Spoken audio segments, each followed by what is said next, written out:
तो आज की क्लास में शुरू करना है topic how strong are acid और base solution. We know how acid base indicators can be used to distinguish between an acid and a base. हमने अभी तक पढ़ा है कि हमें पता चल जाता है किसके थ्रू, इंडिकेटर्स के थ्रू। कौन से इंडिकेटर्स के थ्रू? एसिड और बेस इंडिकेटर के थ्रू पता चल जाता है, हम डिस्टिंग्विश कर लेते हैं। यानी क्या मतलब? और डिस्टिंग्विश का मतलब हम डिफरेंस बता देते हैं कि कौन सा एसिड है और कौन सा बेस है। किसके थ्रू? इंडिकेटर्स के through. We have also learned in the previous section about dilution and decrease in concentration of hydrogen ion plus hydroxide ions in solution। तो हमने इससे पहले वाली क्लास में हमने क्या पढ़ा था? डाइल्यूशन के बारे में पढ़ा था हमने। डाइल्यूशन में क्या था? हमने कॉन्सेंट्रेटेड एसिड्स में और कॉन्सेंट्रेटेड बेसिस में हमने पानी मिलाया था। उस पानी में मिलाने में क्या हुआ था? डिक्रीज हुआ था कॉन्सेंट्रेशन। किसकी कॉन्सेंट्रेशन में? हाइड्रोजन आयंस और हाइड्रोक्साइड आयंस की कॉन्सेंट्रेशन में। Okay, can we quantitatively find the amount of this ions present in a solution? क्या हम क्वांटिटेटिव का मतलब क्या हो जाता है यहाँ पे? क्या हम उसको नंबर्स में या उसको हम मेजर कर सकते हैं? जो हाइड्रोजन आयन और हाइड्रोक्साइड आयंस जो निकलते हैं एसिड्स और बेसिस में, क्या हम उसको मेजर कर सकते हैं? तो हम कर सकते हैं। कैन वी जज how strong A given acid और बेस इज? अनदर क्वेश्चन यहाँ पे ये पूछ रहे हैं, तो क्या हम उसके बेसिस पे हम ये बता सकते हैं कि एसिड और बेस कितने स्ट्रॉन्ग हैं? तो हम ये भी बता सकते हैं। We can do this by making use of a universal indicator. तो अब हम जो है इसको मेजर कैसे कर सकते हैं और कैसे बता सकते हैं कि एक एसिड स्ट्रॉन्ग है कि नहीं या फिर बेस स्ट्रॉन्ग है कि नहीं? तो हम उसको कैसे कर सकते हैं? हम करते हैं एक यूनिवर्सल इंडिकेटर। यूनिवर्सल का मतलब क्या है यहाँ पे? जो कि हम दुनिया के किसी भी देश में चले जाएं, ये इंडिकेटर सेम ही रहेगा। अगर स्विट्ज़रलैंड के लोग देख रहे हैं कि कौन सा एसिड स्ट्रॉन्ग है, बेस है स्ट्रॉन्ग है, ये एसिड कौन सा स्ट्रॉन्ग एसिड है, कौन सा स्ट्रॉन्ग बेस है, तो सेम ही रिजल्ट आने चाहिए। ऐसा नहीं कि उनका रिजल्ट अलग आ रहा है, हमारा रिजल्ट अलग आ रहा है और दूसरी कंट्री का कुछ और ही रिजल्ट आ रहा है, तो ऐसा नहीं। तो हमें क्या चाहिए? हमें एक यूनिवर्सल इंडिकेटर चाहिए जो कि किसी भी कोने में हो, हम प्लैनेट के सबका जो आना चाहिए सेम ही आना चाहिए। तो ऐसे इंडिकेटर्स को बोलते हैं universal, which is a mixture of several indicators. अब ये जो यूनिवर्सल इंडिकेटर होता है वो बना किससे होता है? वो बना होता है सेवरल इंडिकेटर्स से। बहुत सारे इंडिकेटर्स को मिला के ये यूनिवर्सल इंडिकेटर बना होता है। The universal indicator shows different colours. अब ये क्या करता है? इस इंडिकेटर में होते हैं different colours at different concentration पे, different concentration of hydrogen ions in a solution. अब इस इंडिकेटर की रुको पिक्चर दिखाते हैं, है क्या इसमें पिक्चर? ये है। तो ये है हमारा कलर्स यूनिवर्सल इंडिकेटर, जिसमें स्टार्ट होता है 0 से, नंबर होता है 14। अब यहाँ पे कलर दिख रहा है रेडिश, ऑरेंजिश, फिर येलोइश, फिर ग्रीनिश से डार्क ग्रीनिश, फिर ब्लू से क्या हो गया? Dark bluish. तो ये क्या होते हैं? इसमें इस तरीके से होते हैं कलर्स यूनिवर्सल इंडिकेटर पे। हर एक नंबर पे डिफरेंट कलर है।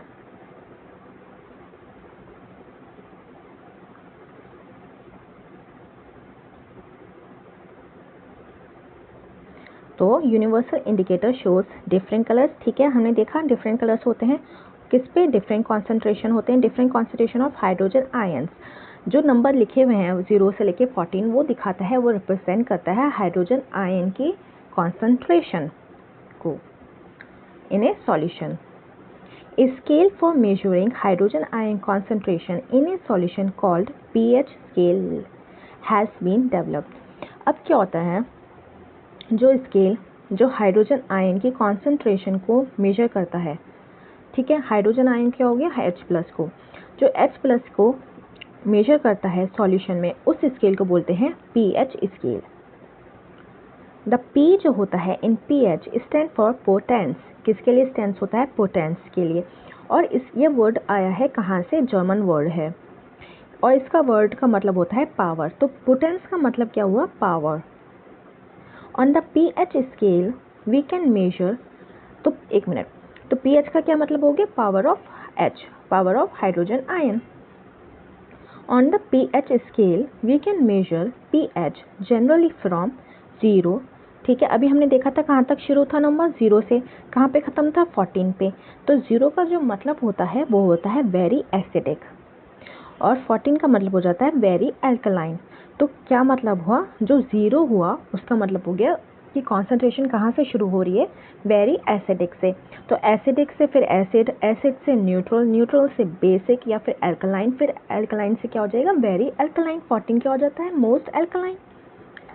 pH should be thought of simply as a number which indicates the acidic or basic nature of a solution। अब यहाँ पे क्या कह रहे हैं, जो pH जो होता है उसको ऐसे समझना चाहिए कि वो एक सिंपली एक नंबर है, जो नंबर ही है, वैसे नंबर है जो कि इंडिकेट करता है कि एक सॉल्यूशन में जो उसका नेचर है वो कैसा है, एसिडिक है या बेसिक है।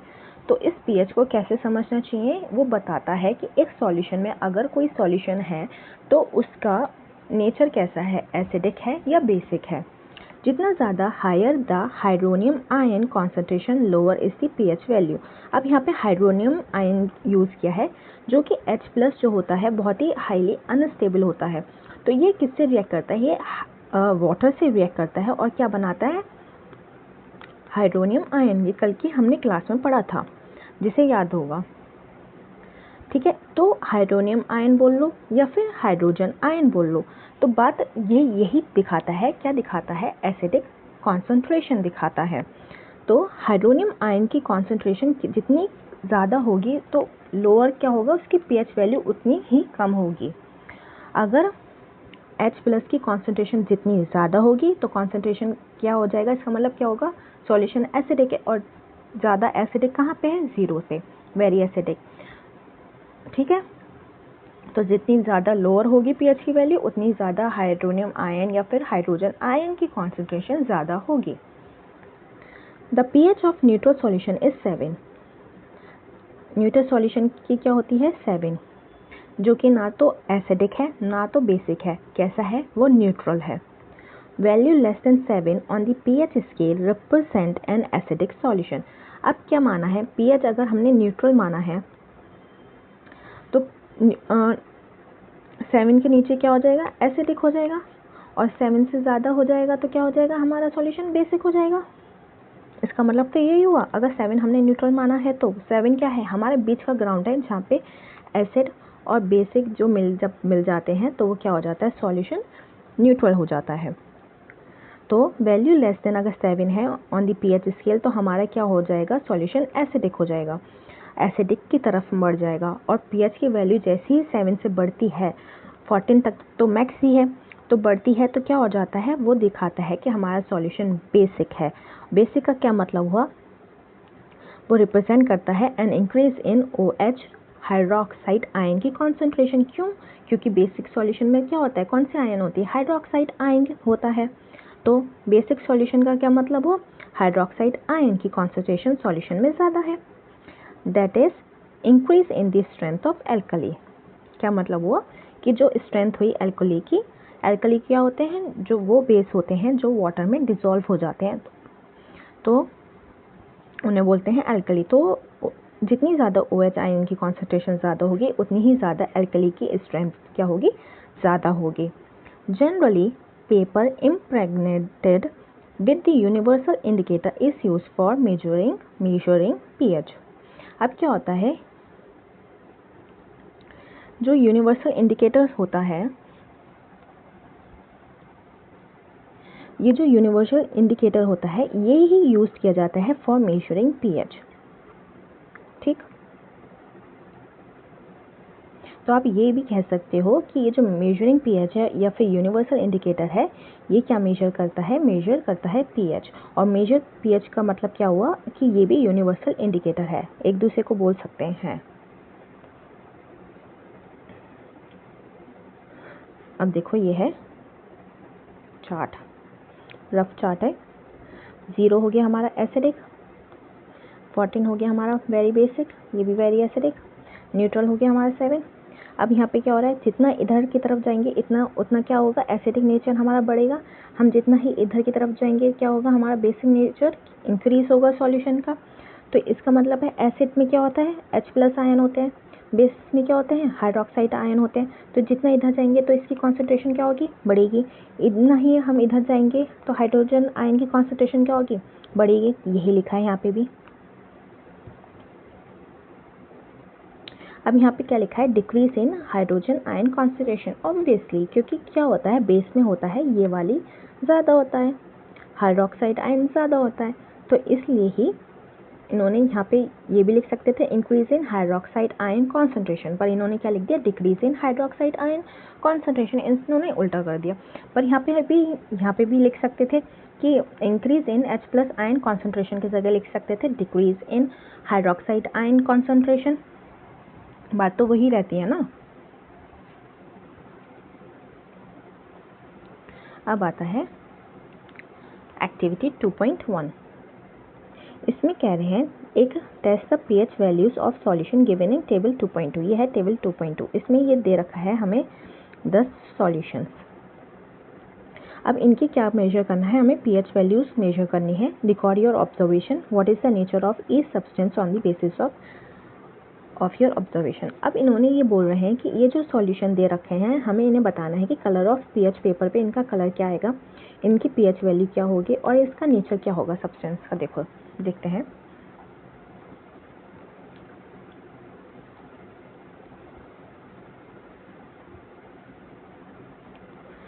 अब देखो सलाइवा, सबसे पहले देखो टैप वाटर। ये जो टैप वाटर होता है ये होता है हमारा न्यूट्रल।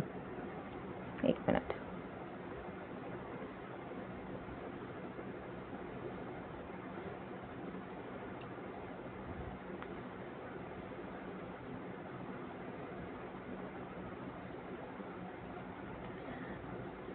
सबसे पहले देखेंगे हम टैप वाटर।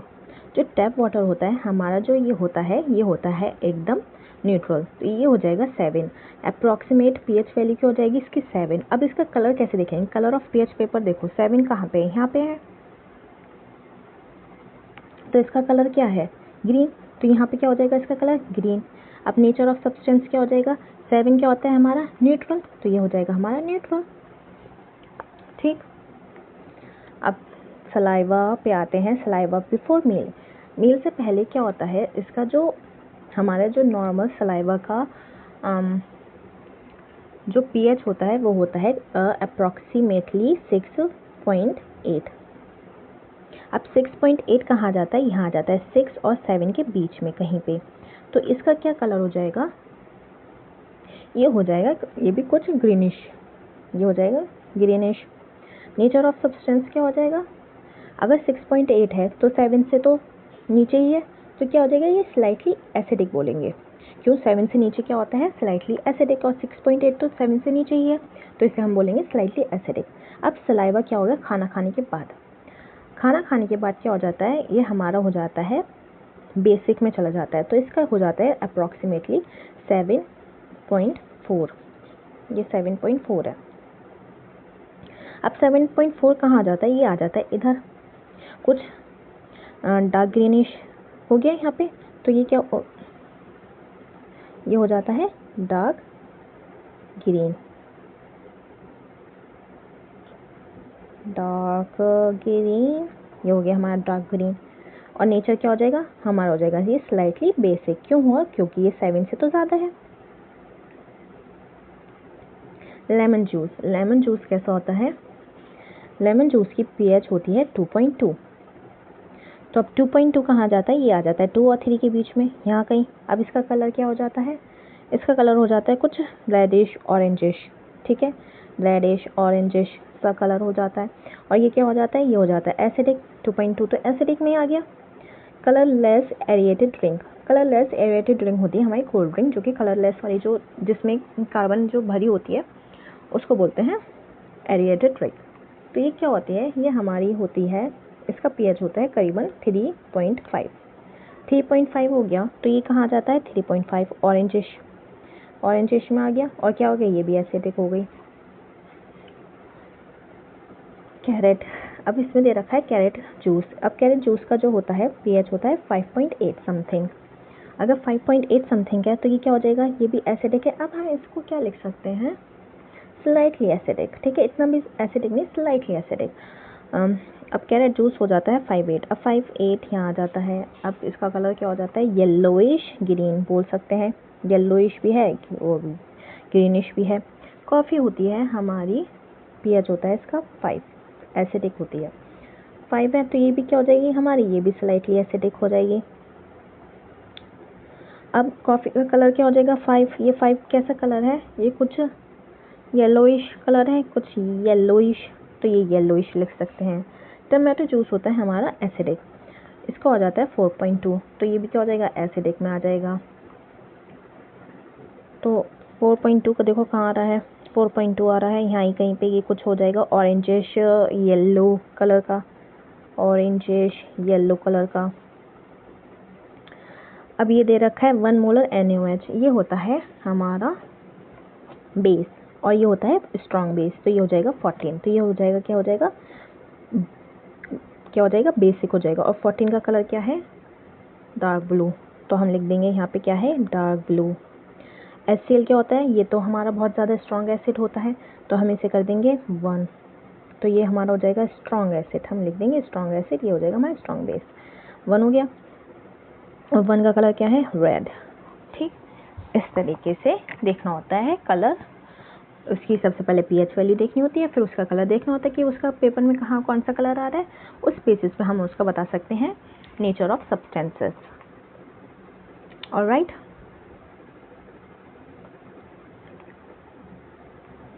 अब यहाँ पे दे रखा है pH of some common substances. Gastric juice जो होता है हमारे पेट में होता है, उसका pH होता है अबाउट 1.2। लेमन जूस होता है 2.2। प्योर ब्लड का होता है, योर वाटर का कितना होता है 7.4। मिल्क ऑफ मैग्नीशिया होता है 10। सोडियम हाइड्रोक्साइड सॉल्यूशन कितना होता है 14। ये याद होने चाहिए, ये चीज़ें ना ये आती हैं एग्जाम में। The strength of acids and base depend on the number of hydrogen ions and hydroxide ions produced respectively। अब तो हम ये पढ़ते पढ़ते हमें पता ही चल गया होगा, याद तो हो गया होगा कि जो स्ट्रेंथ जो होती है एसिड और बेसिस की, वो किस पे डिपेंड होती है, एसिड की हाइड्रोजन आयन पे, बेसिस की हाइड्रोक्साइड आयन की। If we take hydrochloric acid and acetic acid, कौन सा एसिड हमने लिया, hydrochloric acid and acetic acid of the same concentration. ठीक है, हमने सेम कॉन्सेंट्रेशन के हाइड्रोक्लोरिक एसिड लिया और एसिटिक एसिड लिया, सेम 1 मोलर। अब 1 मोलर क्या होता है, 1 मोलर का मतलब होता है कि अगर हमने 1 लीटर सॉल्यूशन में जो एसिड्स के मॉलिक्यूल हैं, जो मॉलिक्यूल्स हैं वो कितने हैं, उसको बोलते हैं 1 मोलर। तो हमने जो है हाइड्रोक्लोरिक एसिड और एसिटिक एसिड के हमने सपोज 1 मोलर लिया है, ठीक है, सेम कॉन्सेंट्रेशन है, तो then these produce different amounts of hydrogen ions. अब क्या कह रहे हैं, ये जो होता है इनका सॉल्यूशन जो होता है ये डिफरेंट अमाउंट के हाइड्रोजन आयन प्रोड्यूस करते हैं। हाइड्रोक्लोरिक एसिड जो होता है वो स्ट्रॉन्ग एसिड होता है, तो इसके जो सारे के सारे मॉलिक्यूल्स जो होते हैं पर लीटर सॉल्यूशन में, वो सारे के सारे हाइड्रोक्लोरिक एसिड के मॉलिक्यूल हाइड्रोजन प्लस आयन जो होता है वो क्या करते हैं, रिलीज करते हैं। सुनो मेरी बात ध्यान से। ऑन दी अदर हैंड जो एसिटिक एसिड होता है वो होता है वीक एसिड, तो उसके सारे मॉलिक्यूल्स जो होते हैं वो अपना हाइड्रोजन आयन जो होता है वो रिलीज नहीं करते, सिर्फ कुछ ही जो मॉलिक्यूल्स होते हैं वो रिलीज करते हैं। बाकी क्या होते हैं, मेजॉरिटी ऑफ देम अपना जो हाइड्रोजन आयन है उसको पकड़ के बैठते हैं। ठीक, तो ये यही बोल रहे हैं, ये जो हाइड्रोक्लोरिक एसिड है और एसिटिक एसिड है, अगर हमने सेम कॉन्सेंट्रेशन लिया है तो वो क्या करते हैं, वो डिफरेंट अमाउंट के हाइड्रोजन आयन जो होते हैं सॉल्यूशन में रिलीज करते हैं। स्ट्रॉन्ग एसिड है अपने सारे हाइड्रोजन आयन को रिलीज कर देगा, और एसिटिक एसिड जो कि वीक एसिड है वो क्या करेगा, कम अपने हाइड्रोजन आयन को रिलीज करेगा। Acid that give rise to more hydrogen ion, जितने ज़्यादा एसिड हाइड्रोजन आयन को रिलीज करेंगे उस क्या बोलते हैं, उन एसिड्स को बोलते हैं स्ट्रॉन्ग एसिड। और जो एसिड्स लेस हाइड्रोजन आयन को रिलीज करते हैं, देते हैं, तो उन्हें क्या बोलते हैं, वीक एसिड। अब इसी तरीके से can you now say when weak and strong bases are, अब यही चीज़ इसमें भी लागू हो जाएगी बेसिस में। देखो कैसे, स्ट्रॉन्ग बेस क्या होंगे, जितना ज़्यादा स्ट्रॉन्ग बेस कौन सा होगा, जो अपने हाइड्रोक्साइड आयन जो होगा उसको रिलीज कर देगा, उतना ज़्यादा वो स्ट्रॉन्ग होगा। और वीक कौन सा होगा, जो नहीं कर पाएगा, ठीक, वो क्या हो जाएगा, वीक बेस हो जाएगा। अब हम importance of pH in everyday life, अब हम देखेंगे इम्पोर्टेंस। हम इतनी देर से हम पीएच पढ़ रहे थे, हम पीएच मेजर भी कर रहे थे, पर हम क्यों पढ़ रहे थे, क्यों हमारे लिए वो इम्पोर्टेंट है, क्योंकि पीएच जो होता है हमारी एवरीडे लाइफ में जो होता है वो यूज़ होता है। अब उसकी हम इम्पोर्टेंस देखेंगे। Are plants and animals pH sensitive, तो ये क्वेश्चन पूछ रहे हैं पहले कि जो पीएच, जो प्लांट्स और एनिमल्स जो होते हैं क्या वो पीएच सेंसिटिव होते हैं। चलो देखते हैं। Our body works within the pH range of 7 to 7.8, जो हमारी बॉडी जो होती है वो कहाँ पे वर्क करती है, कौन सी पीएच रेंज पे वर्क करती है, वो करती है न्यूट्रल से स्लाइटली बेसिक की तरफ, ठीक। Living organism can survive only in a narrow range of pH change, जो लिविंग ऑर्गेनिज्म होते हैं वो कहाँ पे सर्वाइव करते हैं, एक छोटी सी नैरो मतलब बहुत कम रेंज जो होती है पीएच रेंज की, जैसे हमारी कितनी है 7 to 7.8, ये क्या हो गई, कम रेंज हो गई। बड़ी रेंज जो हो जाती है जैसे कि सपोज 5 हो गया, 5 से कितना हो गया 10, यहाँ पे कितने का डिफरेंस हो गया 5, हमारा तो 0.8 का ही डिफरेंस है। तो लिविंग ऑर्गेनिज्म जो होती है नैरो मतलब कम रेंज पे पीएच पे रहती है। When pH of rainwater is less than 5.6, it's called acid rain. अब एसिड रेन होती है, तो जो एसिड रेन होती है उसका पीएच कितना हो जाता है 5.6। हर रेन एसिड नहीं होती, एसिड रेन जब होती है जब पॉल्यूशन जो होता है बारिश में मिक्स हो जाता है, तो उस रेन को क्या बोलते हैं, एसिड रेन बोलते हैं।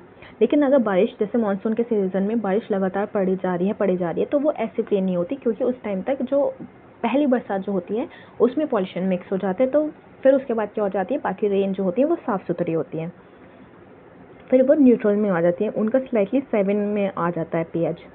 When acid rain flows into the rivers, it lowers the pH of the river water. अब ये जो एसिड रेन है जिसका पीएच है 5.6, अब ये बहता हुआ पानी कहाँ गया, नदियों में गया। अब नदियों में गया तो उस पानी का क्या हो जाएगा, नदियों का पानी मिक्स होगा तो इसका भी नदियों का रेंज भी कहाँ आ जाएगी, एसिडिक हो जाएगा वो पानी भी। तो जो सर्वाइवल होती हैं, जो एक्वेटिक लाइफ होती है नदियों में, क्या हो जाता है, उनका डिफ़िकल्ट हो जाता है, उनका रहना जो होता है डिफ़िकल्ट हो जाता है, क्योंकि वो एसिडिक है। एसिडिक में तो हम भी नहीं रह पाएंगे, तो मछलियाँ कहाँ से रह लेंगी, है ना। अब आ जाता है do you know acids in other planets. अब जो है atmosphere of Venus is made up of thick white and yellowish clouds of sulphuric acid. जो एटमॉस्फेयर है कौन से प्लैनेट का, वीनस का, उसका कैसा है, वो बना हुआ है क्लाउड्स, किसके क्लाउड्स है, सल्फ्यूरिक एसिड के। सल्फ्यूरिक एसिड यानी एसिड के क्लाउड है।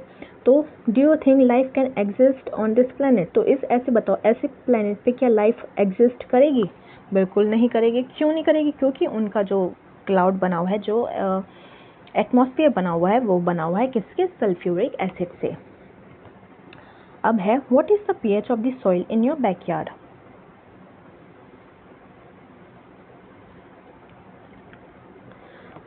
जो हमारा सॉइल है कहाँ पे, बैकयार्ड में, उसका पीएच कितना होता है देखते हैं।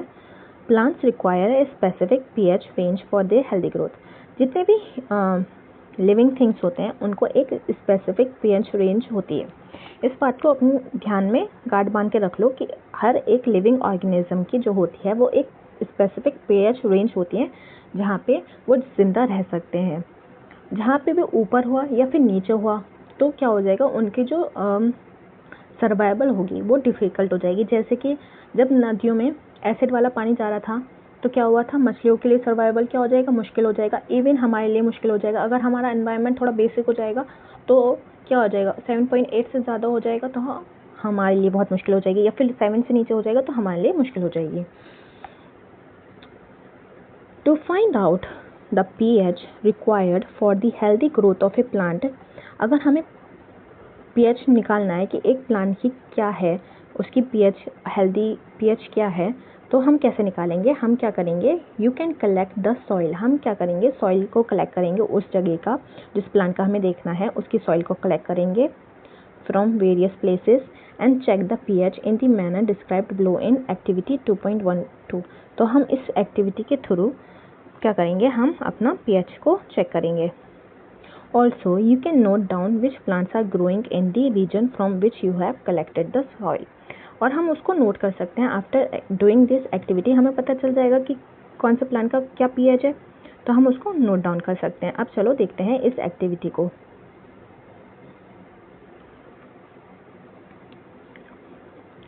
पुट अबाउट, हमने क्या लिया है, 2 ग्राम सॉइल लिया इन ए टेस्ट ट्यूब, उसमें 5 ml वाटर डाला है। Shake the content of the test tube, ठीक है, हमने सॉइल लिया, उसमें पानी डाला, मिलाया। Filter the content and collect the filtrate in a test tube. फिर हमने क्या करा, हमने कंटेंट को छाना, छानने के बाद क्या बचेगा, मिट्टी बचेगी, उस मिट्टी को हमने कलेक्ट किया।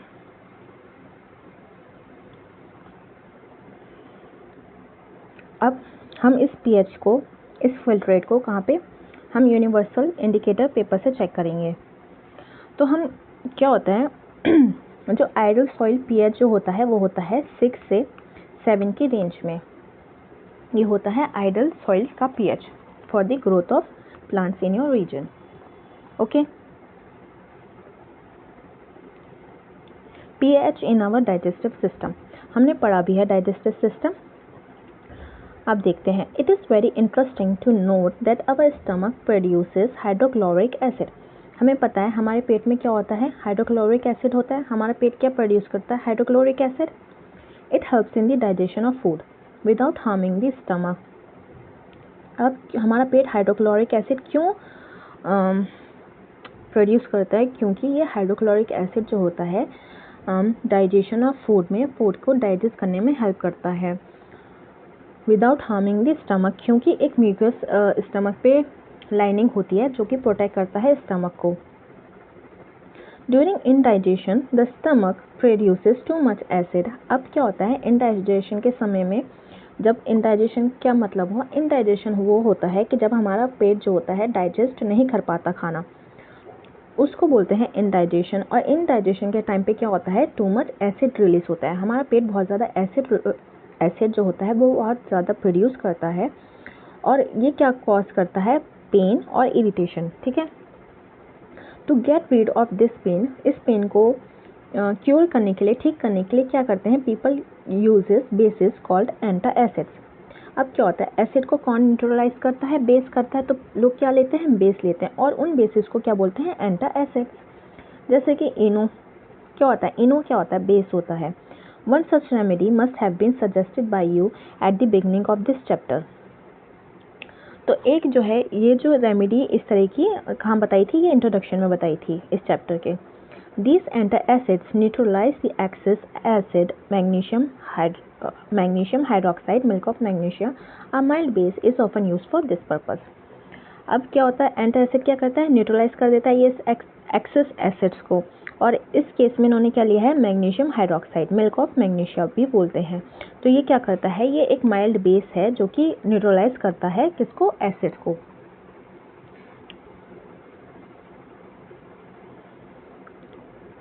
PH change as the cause of tooth decay. अब हमारा जो पीएच चेंज हो जाता है तो वो क्या करता है, वो हमारा टूथ जो होते हैं, हमारे दांत जो होते हैं, बोलते हैं ना कीड़ा लग गया दांत में, तो वो क्यों लगता है, क्योंकि हमारे दांतों का और हमारे मुंह का क्या हो जाता है, पीएच चेंज हो जाता है। Tooth decay starts when the pH of the mouth is lower than 5.5। अब हमारे दांत क्यों डिके होने लग जाते हैं, दांत में कीड़े क्यों लग जाते हैं, क्योंकि जो मुंह का जो पीएच होता है अगर लोअर हो गया इससे, किससे, 5.5 से नीचे हो गया, तो हमारा क्या हो जाता है, मुंह कैसा हो जाएगा, बहुत ज़्यादा एसिडिक हो जाएगा। 5.5 भी एसिडिक है, पर इससे ज़्यादा नीचे हो जाना तो यानी और ज़्यादा एसिड हो जाना, और ज़्यादा एसिडिक हो जाना। तो ये जो हमारे दांत जो होता है, टूथ एनेमल, ये जो दांत बने होते हैं, इस वाइट पार्ट जो होता है, ये जो बना होता है, ये बना होता है कैल्शियम हाइड्रोक्सी एपेटाइट से, जो कि होता है एक crystalline form of calcium phosphate. क्या होता है, ये एक तरीके का कैल्शियम फॉस्फेट होता है, और ये क्या होता है, ये बहुत ज़्यादा हार्डेस्ट सब्सटेंस, क्या होता है, hardest substance in the body. सबसे ज़्यादा मजबूत जो होता है हमारी बॉडी का पार्ट, वो होता है ये दांत, हमारे एनेमल। ये क्या होता है, ये डिज़ोल्व नहीं होता पानी में, लेकिन जैसे ही हमारे मुंह का क्या होता है, देखो हमने मीठा खाया या फिर कार्ब्स खाए, तो हमारे जो मुंह में जो बैक्टीरियाज होते हैं वो बैक्टीरिया जो ये मुंह में जो रह जाता है, बोलते हैं ना कि सोने से पहले ब्रश करना चाहिए। क्यों करना चाहिए? क्योंकि ये जो मुंह में जो रेसिड्यू रह जाता है मीठा खाने के बाद या कार्ब्स खाने के बाद, ये बैक्टीरिया उनको खाते हैं, उन पे खाते हैं, और फिर जो उनका वेस्ट प्रोडक्ट होता है वो होता है एसिडिक। अब ये जो एसिडिक है तो क्या हो जाएगा, एसिडिक हो गया हमारा मुंह, तो पीएच क्या हो गया, लोअर हो गया। अब ये जो एसिड होता है, ये जो एनेबल जो होता है कैल्शियम फॉस्फेट का जो बना हुआ होता है, उसको क्या करने लग जाता है, डिसॉल्व करने लग जाता है। अब ये डिसॉल्व होने लग जाएगा तो क्या होगा, हमारे दांत कैसे हो जाएंगे, कमज़ोर हो जाएंगे। कमज़ोर हो जाएंगे तो क्या होगा, दांतों में फिर कीड़े लगते हैं। तो ये यही बोल रहे हैं कि ये जो कैल्शियम फॉस्फेट या फिर कैल्शियम हाइड्रोक्सी एपेटाइट जो होता है वो पानी में तो डिसॉल्व नहीं होता। हमारा ऐसा तो नहीं है कि हम पानी पीते हैं, हमने देखा हमारे दांत कहाँ है, गायब हो गए, कैसे डिसॉल्व हो गए, ऐसा तो नहीं होता ना, क्योंकि ये बहुत मजबूत पार्ट होता है। पर लेकिन ये करोड हो जाता है, ये क्या हो जाता है, एसिड जो होती है इसको करोड कर देती है, डिसॉल्व करने लग जाती है जब माउथ का जो पीएच होता है बिलो किसके नीचे हो जाए, 5.5 से। जो बैक्टीरिया प्रेजेंट होते हैं in the mouth produce acid by degradation of sugar and food particles remains in the mouth after eating. ये जो बैक्टीरिया होते हैं ये किस पे डिग्रेड करते हैं, जो हमारे मुंह में जो रह जाते हैं दांतों में शुगर और जो फूड पार्टिकल्स होते हैं, उस बैक्टीरिया जो होते हैं वो उन पे खाना शुरू कर देते हैं। तो ये जो बेस्ट वे होता है इनको हटाने का, प्रिवेंट करने का, is to clean the mouth after eating food. इसलिए खाना खाने के बाद अपना मुंह जो होता है कुल्ला करना चाहिए या फिर साफ रखना चाहिए, और सोने से पहले टूथपेस्ट करना चाहिए, पेस्ट करना चाहिए। क्यों पेस्ट क्यों करना चाहिए, क्योंकि पेस्ट जो होता है बेसिक होता है। अब बेसिक है तो हमने बेसिक यूज़ किया जिससे जो एसिड है हमारे मुंह का वो न्यूट्रलाइज हो जाए। विच आर जनरली बेसिक, देखो बेसिक आया, basic for cleaning the teeth can neutralize the excess acids and prevent tooth decay. तो ये बेसिक क्या काम करता है, ये न्यूट्रलाइज करता है किसको, एक्सेस एसिड को, ज़्यादा जो एसिड हो जाता है उसको न्यूट्रलाइज करता है और टूथ डिके को रोकता है, इसलिए ब्रश करना चाहिए। अब आता है self defence by animals and plant through chemical warfare. कुछ जो एनिमल्स होते हैं और प्लांट्स जो होते हैं वो क्या यूज़ करते हैं, पीएच को अपने डिफेंस में यूज़ करते हैं। देखो कैसे, have you ever been stung by honey bee. Honey bee क्या होती है, मधुमक्खी जो हो गई या फिर मधुमक्खी क्या होती है, जब वो काटती है ना तो वो उसके जो डंग जो होता है ना वो एसिडिक होता है, वो हमारे जो होता है ना उस डंग से हमें एसिड दे देती है। Bee sting leaves and acids, क्या होता है जब बी ने काटा हाँ तो उसने क्या छोड़ दिया, हमारी बॉडी पे एसिड छोड़ दिया। जो दर्द और जो इरिटेशन होता है वो उस एसिड की वजह से होता है। तो हमें क्या यूज़ करना चाहिए उस टाइम पे, हमें यूज़ करना चाहिए माइल्ड बेस, हमें बेस लगाना चाहिए। अब एसिड है उसको न्यूट्रलाइज कौन करेगा, बेस करेगा। तो हम बेस कैसे कौन सा यूज़ कर सकते हैं, बेकिंग सोडा लगा लेना चाहिए।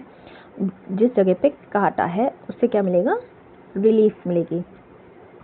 अब प्लांट्स में stinging hair of nettle leaves, एक तरह की पत्ती होती है, उस पत्तियों पे क्या होता है, उस पे छोटे छोटे इस तरीके के ना बाल जैसे वो होते हैं कुछ, ठीक है। अब उसको टच करने पे क्या करता है, वो ना पत्ती जो होती है, वो जो हेयर होते हैं वो एसिड बॉडी पे छोड़ देती है।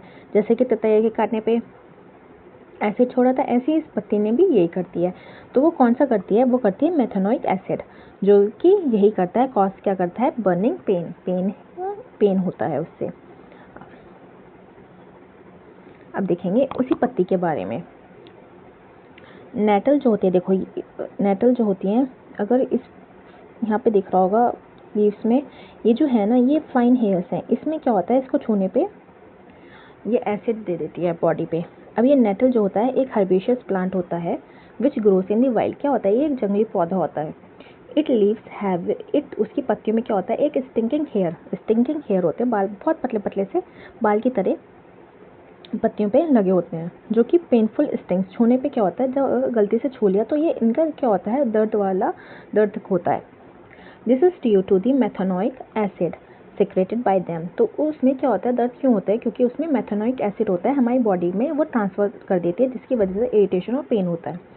इसकी क्या होती है ट्रेडिशनल रेमेडी, इसकी रेमेडी क्या होती है, is rubbing the area with the leaf of the dog plant which often grows beside the nettle in the wild.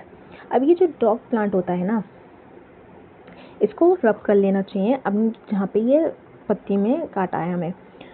अब ये जो होता है डॉग प्लांट, ये उसी के बराबर में ही उगता है, नेटल पौधे के बराबर में ही इसका जो होता है इलाज उसके बराबर में ही उगता है। Can you gas the nature of the dog plant. अब क्या होगा, अब कह रहे हैं क्या हम बता सकते हैं नेचर क्या होगा डॉग प्लांट का। ऑब्वियसली अगर हम इसको लगा रहे हैं तो क्या होगा, बेस होगा, बेसिक इन नेचर होगा। So next time you know what to look out for if you accidentally touch a nettle plant while trekking. Are you aware of any other effective traditional remedies for such stings. अब यहाँ पे क्या कह रहे हैं, यहाँ पे कह रहे हैं कि अगर ट्रैकिंग करने जाओ तो तुम देख सकते हो कि तुम्हें अगर किसी ने काटा, एसिडिक इस प्लांट ने काटा, तो तुम्हें क्या लगाना है, और कुछ ऐसी चीज़ें तुम्हें पता हो कि इफ़ेक्टिव ट्रेडिशनल रेमेडीज़ की कुछ काटे तो तुम क्या क्या लगाते हो उस बारे में।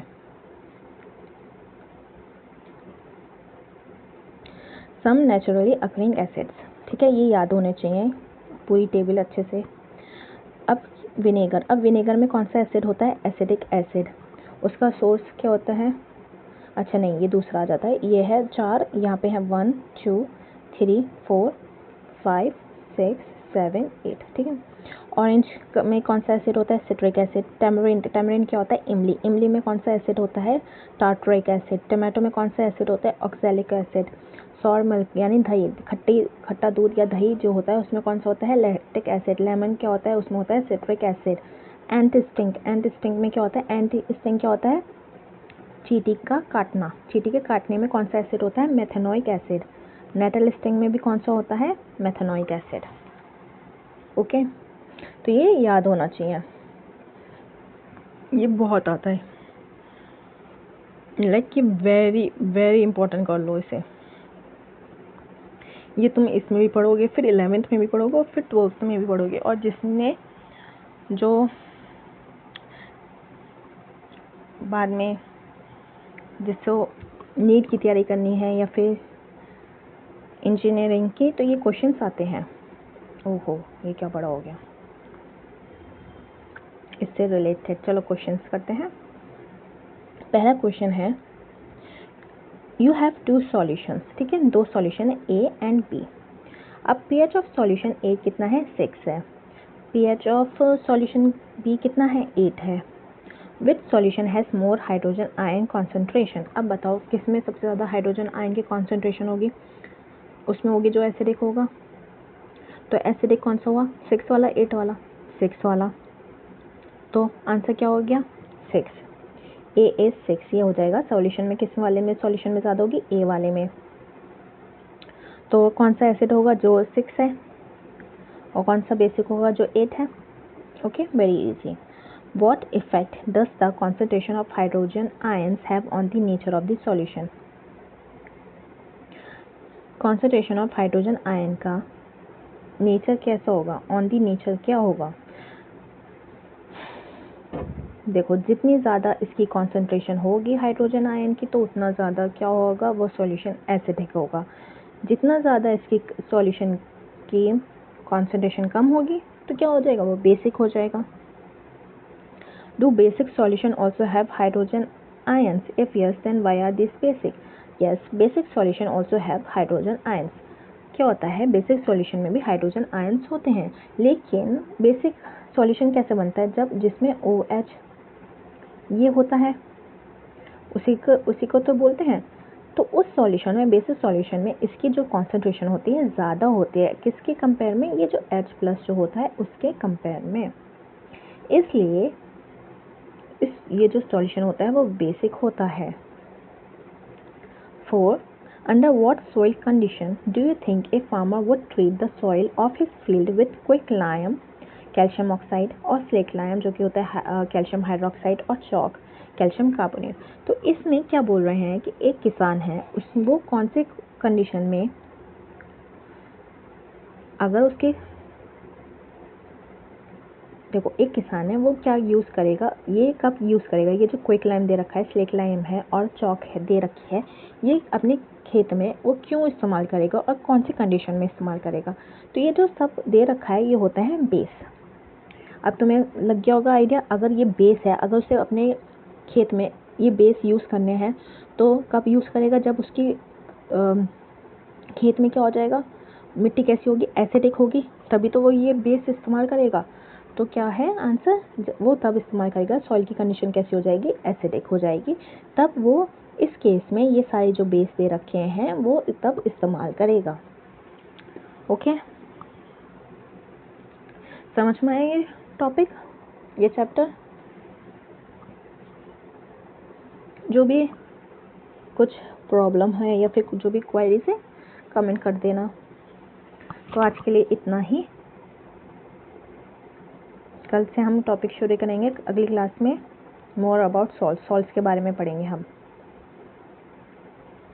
ओके, सो तब तक के लिए good bye, take care, okay bye.